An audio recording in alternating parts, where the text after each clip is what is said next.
উপন্যাস ডায়েরি চ্যানেলের পক্ষ থেকে আপনারা শুনছেন প্রিয় প্রণয়িনী সিজন 2। লিখেছেন জান্নাত নুসরাত, কণ্ঠে আমি তাসনোভা। পর্ব 44।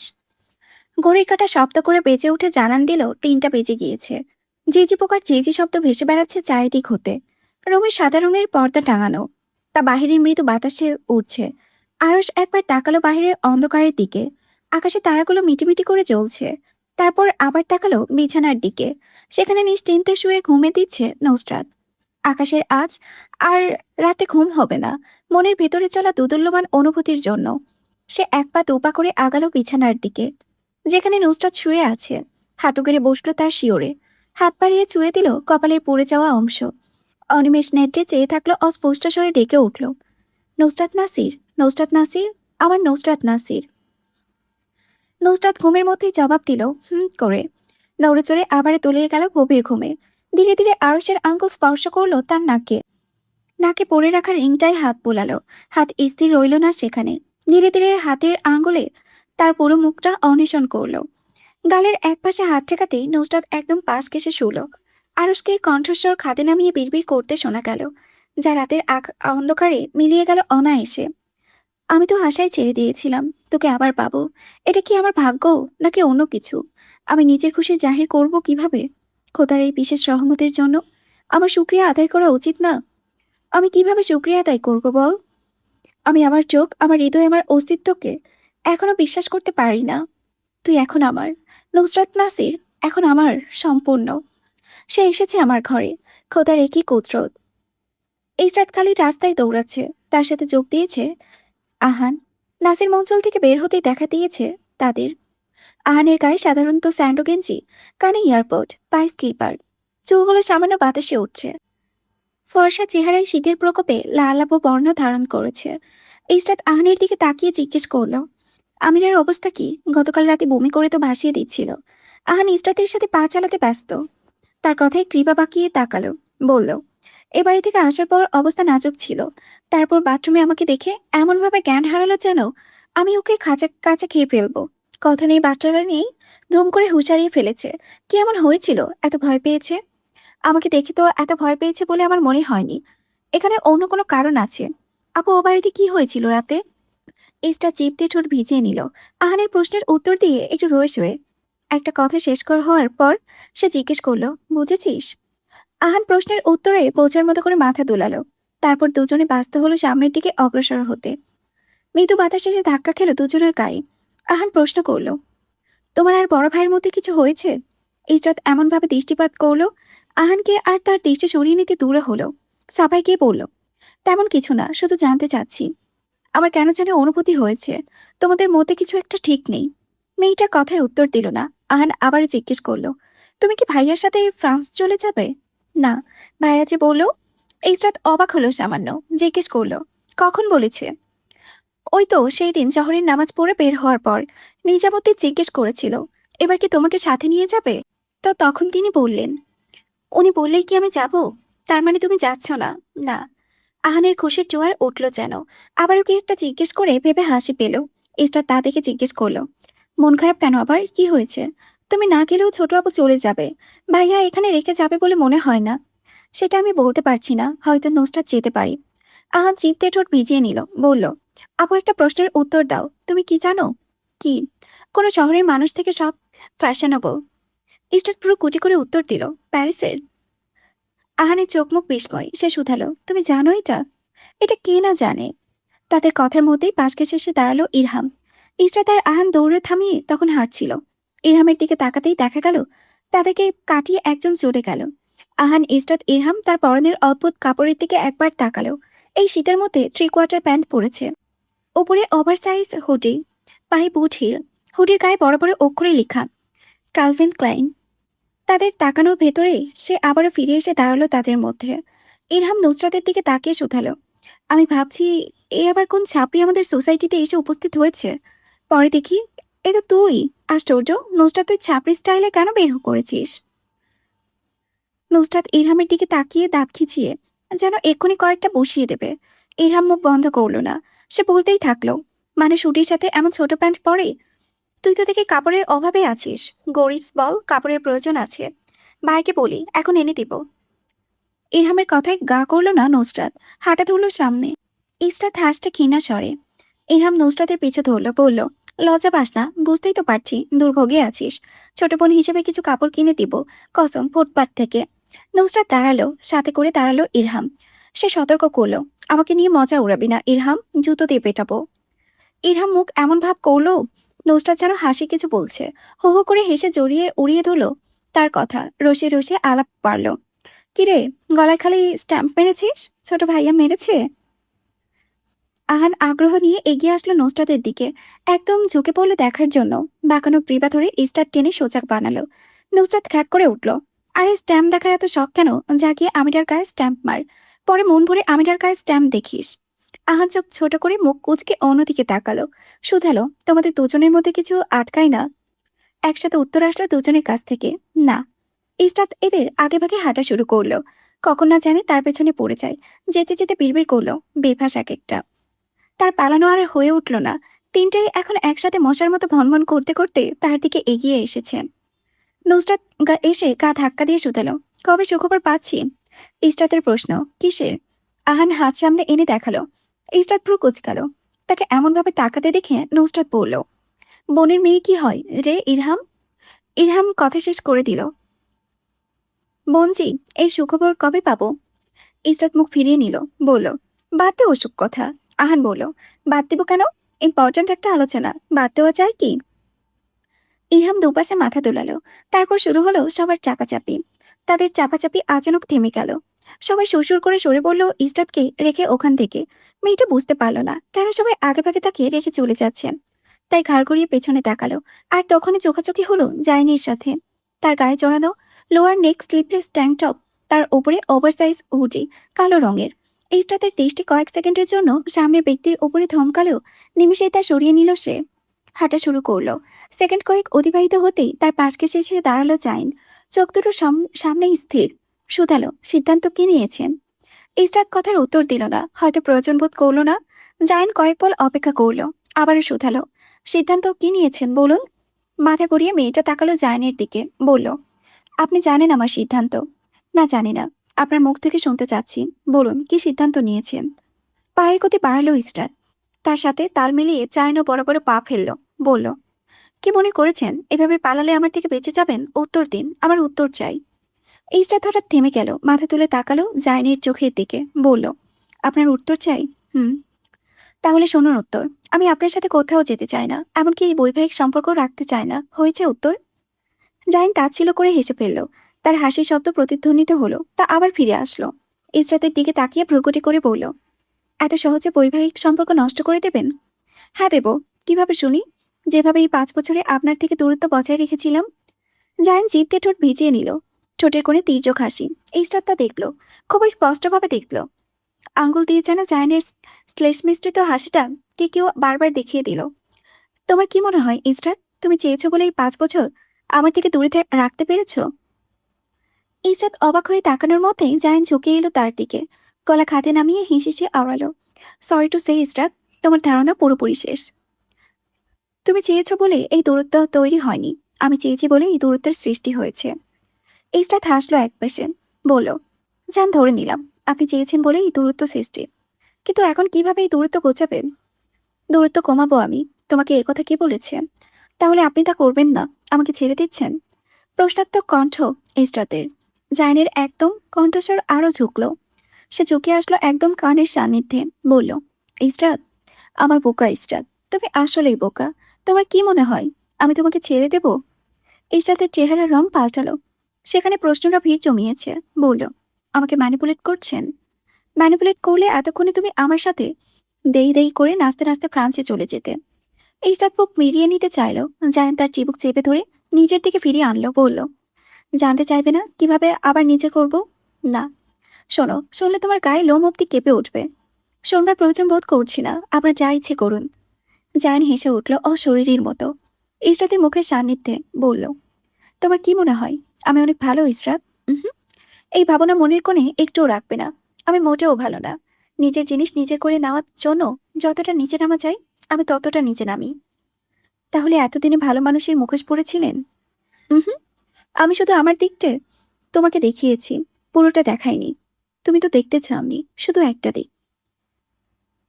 আমি এখনো দেখতে চাচ্ছি না, কিন্তু তোমাকে দেখতে হবে। শোনো ইসরাত, চুপচাপ আমার সাথে ফ্রান্স চলো। নাহলে তুমি যা ভাবতে পারছো না আমার ব্যাপারে, আমি তাই করব। ইসরাত চোখের দৃষ্টি তীক্ষ্ণ করলো, জিজ্ঞেস করলো, ব্ল্যাকমেল করবেন আপনি? আমাকে ব্ল্যাকমেল করবেন?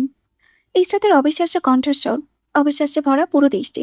বিস্ময় প্রকাশ করতে পারল না, সেজন্য মনে হলো চোখ দুটো কোটর ছেড়ে বেরিয়ে আসবে। তার কথার মধ্যেই জাইন হেসে উঠল। তার হাসির শব্দ যেন পরিবেশটা আরো বিষাক্ত করে তুলল। জাইন বলল, কিভাবে ব্ল্যাকমেল করব জানতে চাও? ইসরাত কথা বলার ভাষা পেল না। সে কি বলবে? জাইন হাত বাড়িয়ে তার চুলের গোছা আঙ্গুলে পেঁচালো। ঘৃণায় রিরি করে উঠল মেয়েটার। তোমার বাবার কাছে বসবো, তার মেয়ের সাথে আমার বর্তমান সম্পর্ক কেমন তা বিস্তারিত জানাবো। তুমি কিভাবে 5 বছর আগে আমাকে জুতো পেটা করবে বলেছিলে তা পুঙ্খানুপুঙ্খ ভাবে বর্ণনা করব। আমাকে কিভাবে ফেলে এসেছিলে, 5 বছর ধরে আমাদের সম্পর্ক কেমন, এবং আমাকে এখনো প্রত্যাখ্যান করে চলেছ। অতঃপর বলবো তুমি এখন আমার কাছ থেকে খোলা চেয়েছো। ভাবছো এরপর তোমার বাবার অবস্থা কেমন হবে? আমি বলতে চাচ্ছি না, তবুও একটা কথা বলি শোনো। তোমার বাবা যে স্টেজের রোগী, সেই স্টেজের রোগীদের সামান্য পরিমাণ কষ্টের খবর দিলে তারা সেসব সামলে উঠতে পারে না। আর এই মুহূর্তে আরশ আর নুসরাতের বিয়েতে উনি যে পরিমাণ খুশি, সেই সময় আমার মুখ থেকে কোনো একটা আচানক খবর পেলে হার্ট অ্যাটাক করতে পারে, এমনকি মৃত্যু পর্যন্ত হতে পারে। ইসরার চোখ দুটো রাগের লালিমায় ফেটে পড়ল। অদৃশ্য রক্ত মুঠ খেয়ে ফুটল। চোখের শিরা উপশিরা লাল হতে দেখা গেল। সেখানে ঘৃণারা দলা পাকিয়েছে। কঠোর স্বর ভাসল, তোমার বিন্দুমাত্র লজ্জা লাগছে না এসব বলতে? একটুও মনুষ্যত্ব বেঁচে নাই। তুমি পশু হয়ে গেছো। আয়নার সামনে দাঁড়িয়ে নিজের প্রতিবিম্ব কি এখনো দেখো? না দেখলে দেখবে, পশুর আকৃতি ভেসে উঠবে। যাই নির্লজ্জের মতো হাসল, বলল, তোমার ইচ্ছা শিরোধার্য। আজই আয়নার সামনে গিয়ে দাঁড়াবো। তুমি কতটা নিচে নেমেছো তুমি কি বুঝতে পারছো? তোমাকে নিজের করে নেওয়ার জন্য আমি আরো বেশি নিচে নামবো। তুমি তার ধারণাও করতে পারবে না। ইসরা জায়ানের দিকে থেকে অবহেলায় চোখ ফিরিয়ে নিল। সে বিশ্বাস করতে পারল না একসময় এই লোকটাকে সে পছন্দ করেছিল। এই লোকের আচরণ দেখে মুগ্ধ হয়েছিল। তার এখন বমি আসছে। সামনে দাঁড়ানো লোকটার গায়ে সপাটে একটা বসালেই তার আরাম লাগতো। কি পাষাণের মতো কথা! তোমাকে নিজের করে নেওয়ার জন্য আমি আরো নিচে নামবো। ইসরাতের চেহারাটা কেমন রোগীর মতো হয়ে এলো। ফ্যাকাশে রং উড়ে গিয়েছে। সেখানে কান্নারা জায়গা পায়নি, কিন্তু হৃদয়ের এক কোণে কষ্টটা দলা পাকিয়েছে। ইসরা জায়ানকে পেছনে রেখেই হাঁটা ধরল। তার চোখের সামনে দৃষ্টি ঘোলাটে হয়ে আসতে শুরু হয়েছে। কান্নারা এমনভাবে দলা পাকিয়েছে যেন গলায় কিছু একটা পেয়েছে না। কানে ভেসে আসছে দূর থেকে ইরহাম আর আহানের আলাপের স্বর। কিছু একটা নিয়ে কথা বলছে নিজেদের মধ্যে। সেসব ইসরাতের কানে আসলো না। তার কানের কাছে এখনো বাজছে, তোমার বাবার কাছে বসবো, তার মেয়ের সাথে আমার বর্তমান সম্পর্ক কেমন তা বিস্তারিত জানাবো। তুমি কিভাবে 5 বছর আগে আমাকে জুতোপিটা করবে বলেছিলে তা পুঙ্খানুপুঙ্খ ভাবে বর্ণনা করব। আমাকে কিভাবে ফেলে এসেছিলে 5 বছর ধরে, আমাদের সম্পর্ক কেমন, এবং আমাকে এখনো প্রত্যাখ্যান করে চলেছ। অতঃপর বলবো তুমি এখন আমার কাছ থেকে খোলা চাইছো। ভাবো এরপর তোমার বাবার অবস্থা কেমন হবে।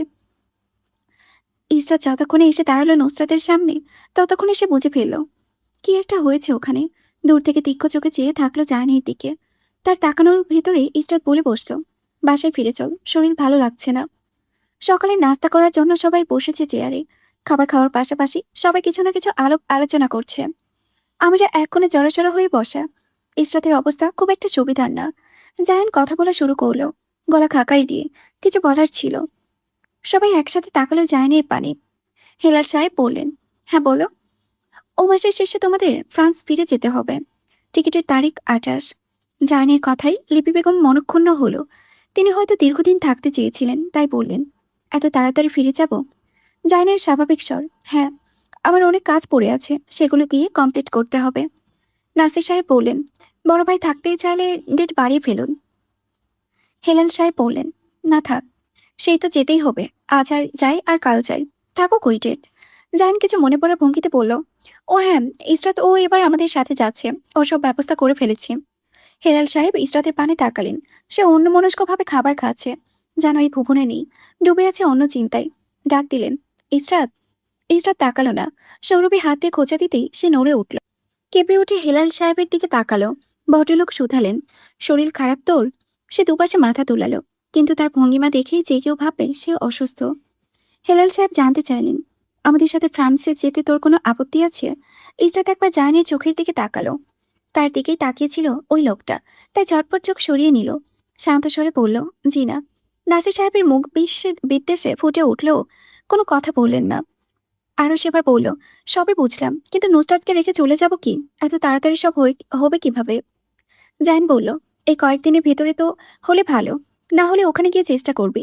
বেশি সময় লাগবে না, মাস দুয়েকের সময় লাগবে নুসরাতের যেতে। নুসরাতের যাওয়া নিয়ে বিশেষ কোনো ভাবনা দেখা গেল না। ফ্রান্স যাওয়া নিয়ে আলাপ আলোচনা অনেকক্ষণ, কিন্তু সেখানে ইস্টার থেকেও যেন নেই। নুসরাত শুধু তাকিয়ে দেখলো সবকিছু, বাক্যবাই করল না। সবার আলাপ একসময় থেমে শেষ হলো ফ্রান্স নিয়ে। কথা গড়ালো অন্যদিকে। আমির আর আহানের পড়াশোনা নেই। সময় কেটে চলেছে তার গতিতে। বুনো মেঘের মতো কখন যে সপ্তাহ কেটে মাস কেটে গেল তার কেউই টের পেল না। শীত শেষে প্রকৃতিতে বসন্তের আগমন শুরু হলো। তোড়জোড় করলে বসন্তের আগমনে কচিপাতা ফুটল গাছে, সবুজের সমারোহে ভরে উঠল। তখনও কি চায়ন ইসরাতের সম্পর্কের উন্নতি ঘটল? না, ঘটল না। দুজন দুজনের মতো আছে। কিন্তু যত করে জাহানদের ফিরে যাওয়ার সময় গনিয়ে এলো, ইসরাতের চেহারায় রং যেন তত পাল্টাতে শুরু করলো। এক সকালে জানা গেল আর 3 দিন পর তাদের ফিরে যাওয়ার ডেট। লিপি বেগম নিজের ব্যাগপত্র পুরোদমে গোছাচ্ছেন। জায়ন এসে ইসরাতকে বলে দিল, প্রয়োজনীয় জিনিস সব গুছিয়ে নাও, কোনো প্রকার ভ্রান্ত ধারণা রাখবে না। আমি তোমাকে এখানে রেখে যাব, প্রস্তুত নাও। ইসরাতের মনের অবস্থা কি হলো তার পরোয়া করলো না। দেখতে দেখতে 3 দিন কেটেও গেল। ক্যালেন্ডারের পাতায় যেন কাটা পড়লো নিমিষেই দিনগুলো। ইসরাতের ইচ্ছে হলো সময় থামিয়ে দিতে, তাকে আর পারা যায়। সময় নিজের মতো চলমান, চলতেই থাকলো। আরমান আর আনিকার বিয়ের কথা এগোচ্ছে। শাহেদ খান তাদের বিয়ে দিয়ে একদম ফিরবেন। মাহাদিও থাকবে দেশে। মোমোর সাথে বিয়ের কথাবার্তা চলছে। হেলাল সাহেবের ইচ্ছে ছিল একদিন মোমোর বিয়ে দিয়ে যাবেন, কিন্তু জায়নের জন্য তাকে আরও ফিরে যেতে হচ্ছে। রাত 8টায় তাদের ফ্লাইট। আরশের অনেক চেষ্টা করেছিল নুসরাতের জন্য, কিন্তু সম্ভব হয়ে ওঠেনি। তাই সে যাবে না। কিছু সমস্যা দেখা দিয়েছে তার পাসপোর্টে। আরও 3 মাসে লাগবে ফ্রান্সে যেতে। আরশের মুখের দিকে তাকানো যাচ্ছে না, তবুও যে তাকে ফিরে যেতেই হবে নিজ নীড়ে। মাগরিবের আজান হওয়ার পর সবাই নামাজ পড়ে রেডি হয়ে গেল। তাদের সি অফ করতে যাবেন নাজবিন বেগম, শহীদ সাহেব, নুসরাত, ইরহাম আর আহান। নাজির সাহেব যাবেন না, তার শরীর ভালো নেই। নাজবিন বেগম যাওয়ার কথা থাকলেও তিনি শেষ মুহূর্তে গেলেন না। বাড়ি থেকে বিদায় দিলেন মেয়েকে। ইসরাতের বিমর্ষ চেহারাটা দেখে ভাবলেন, হয়তো দূরে যাচ্ছে, তাই এমন হয়ে আছে চেহারা। তার মনের অভ্যন্তরীণ খবর কেউ নিল না, জানল না হৃদয়ের বয়ে চলা দোলাচল। সবাই মিলে হাসি হাসি মুখে বিদায় দিল তাদের। রুহানি বেগম ইসরাতকে বললেন, বিদেশ ঘুরে ফেলতে। দেখেছ তোমার কি ভাগ্য ইসরাত আম্মা। রুহানি বেগমের কথাই শুধু হাসল সে। জোর করে টেনে হাসা যাকে বলে। ঝর্ণা বেগম কপালে চুমু খেলেন, বললেন, সবসময় হাসি খুশি থেকো, সুখী হও। নুসরাত সবার শেষে আগালো, এসে জড়িয়ে ধরল তাকে বুকের সাথে। তার সাথে মনে হচ্ছে কিছু ঠিক নেই একটা। সে বুঝতে পারছে না ভেতরের কাহিনী, তবুও কেউ শব্দও করল না। ইসরাতকে বুকের সাথে জড়িয়ে ধরে বলল, আমি জানি না তোর কি হয়েছে ইসরাত, বোন হিসেবে শুধু চাইবো সুখী থাক। আমি জানি তোর কষ্ট হচ্ছে, যদি কষ্ট হয় প্রকাশ করতে না পারিস তাহলে কেঁদে ফেল। যা কাঁদার এখনই কেঁদে ফেল। ভেতরে কষ্ট চেপে রাখলে তা আরো বাড়বে। নিজে ধুকে ধুকে মরবি। আমি, আম্মা, আব্বা কেউ নেই সেখানে। কাঁদবি, কেঁদে ফেল। পরে আফসোস করবি। বুকের ভার কমাতে একটু কাঁদা উচিত তোর। আমি যাচ্ছি না তোর সাথে ইসরাত। আমি জানি এতদিনে আমাদের মধ্যে অনেক বেশি দূরত্ব সৃষ্টি হয়েছে, তবু আমি চাই তুই কাঁদ, একটু হলেও কাঁদ। বুকের ভার একটু হলেও তোর কমো। নুসরাতের এত কথার বিপরীতে ইসরাত তার কাঁধে মাথা টেকে দাঁড়িয়ে রইল, চুপচাপ, কথা বলল না। 1 সেকেন্ড, 2 সেকেন্ড, 3 সেকেন্ড কাটলো। নীরবতা রাতের মিহি বাতাসে চারিদিক থেকে এসেছে, সেই বাতাসে গা জমিয়ে দেওয়ার মতো। ইসরাত সময় নিল, নিজেকে সময় দিল। অতঃপর শোনা গেল মেয়েটার কণ্ঠস্বর, বঙ্গুর কান্না মাখা, আমি ওই লোককে কখনো ক্ষমা করব না। আমাদের সংসার হলেও আমি ওই লোককে কখনো ক্ষমা করব না। ও একটা ঘৃণ্য লোক, ও একটা মিথ্যুক। আমি বিশ্বাস করেছিলাম ওই লোককে, ও আমার বিশ্বাস ভেঙে চূর্ণ বিচূর্ণ করে দিয়েছে। ইসরাত থামলো, কথা বলতে তার বেগ পোয়াতে হচ্ছে। কথাটা গুলিয়ে যাচ্ছে বারবার। আমার কেমন অনুভূতি হচ্ছে তোকে বলে বোঝাতে পারবো না। গত 15 দিন আমি যে কষ্ট সহ্য করেছি তা কাউকে দেখালে যে কেউ সহ্য করতে পারবে না। নিজ হাতে আমাকে গলা টিপে মেরে ফেলবে, বলবে এভাবে ধুকে ধুকে মরার তুলনায় আমি নিজ হাতে তোমাকে মেরে ফেলছি। মনে হচ্ছে কেউ আমার গলা চেপে ধরে হৃদয়ে বারবার ছুরিকাঘাত করেছে। বুকে কি তীক্ষ্ণ ব্যথা করছে। আমি বোঝাবো তোকে কিভাবে? শ্বাস ভাঙার কি কষ্ট, বিশ্বাস ভাঙার কি কষ্ট এমনই হয়। আমার বিশ্বাস, আমার ভালোবাসা ও পায়ে পিষে ফেলেছে। এরপরও আমি সুখী হব ওর সাথে, এটা তুই ভাবিস? নুসরাত হাসলো, বলল, তবু আমি চাইবো আমার বোকা বোনটা সুখী হোক। তার বিশ্বাস আবারও জোড়া লাগুক। দুজনের কথার সমাপ্তি ঘটল শহীদ সাহেবের তাড়া দেওয়ায়। গাড়িতে উঠে বসলো ইসরাত। তার দৃষ্টি স্থির বাইরের দৃশ্যপটে। গাড়ি কাজ ঘেঁষে দৃষ্টি তোলালেন। প্রতিবিম্ব শূন্য ঘুর চোখে তাকালো। গাড়ি সিলেটের বিমানবন্দরে যেতে যেতে প্রায় ৪৫ মিনিট সময় লাগলো। গাড়ি থেকে নামার পর দেখা গেল আরশ নুসরাতের কপালে চুমু খাচ্ছে। তারপর কোনো কথা ছাড়াই দুজন দুজনকে বিদায় দিল। আরশ এয়ারপোর্টের ভেতরে ঢুকে আবারও ফিরে আসলো। নুসরাতের কাছে ফিরে এসে বলল, আমাকে বেশি করে মিস করিস, শীঘ্রই আমাদের দেখা হবে। নুসরাত হাত বাড়িয়ে বিদায় জানালো আরশকে। ইসরাত শেষবারের মতো নুসরাতকে জড়িয়ে ধরল। দুই বোন নিশ্চুপ জড়িয়ে ধরে দাঁড়িয়ে রইল। হেলাল সাহেব বললেন, লেট হয়ে যাচ্ছে ইসরাত, চলো। হেলাল সাহেব হাঁটা ধরলেন সামনে। ইসরাতকে দেখা গেল লাগেজ টেনে জায়নির সাথে এগিয়ে যাচ্ছে। গায়ে জড়ানো brown colour overcoat, white leg jeans আর স্কিনি টি শার্ট। যেতে যেতে গ্লাসের উপরে হতে ঘাড় গড়িয়ে তাকালো। অক্ষিগত হলো নুসরাতের হাস্যোজ্জ্বল মুখ। হাত নাড়িয়ে তাকে বিদায় জানাচ্ছে। ইসরাত পেছনে তাকিয়ে হাঁটল সম্মুখে। যতক্ষণ পর্যন্ত তাদের অবয়ব দেখা গেল ততক্ষণ পর্যন্ত তাকিয়ে রইল নির্বিশেষে। কেউ দেখল না তার চোখের কোণে এক অবহেলায় জমা পানির চিহ্ন। তা কেউ খেয়াল করল না। মে মাসের ৮ তারিখ সিলেট সেন্ট্রাল জেলে নাহিয়ান আফরার পূর্বের ফাঁসি হয়।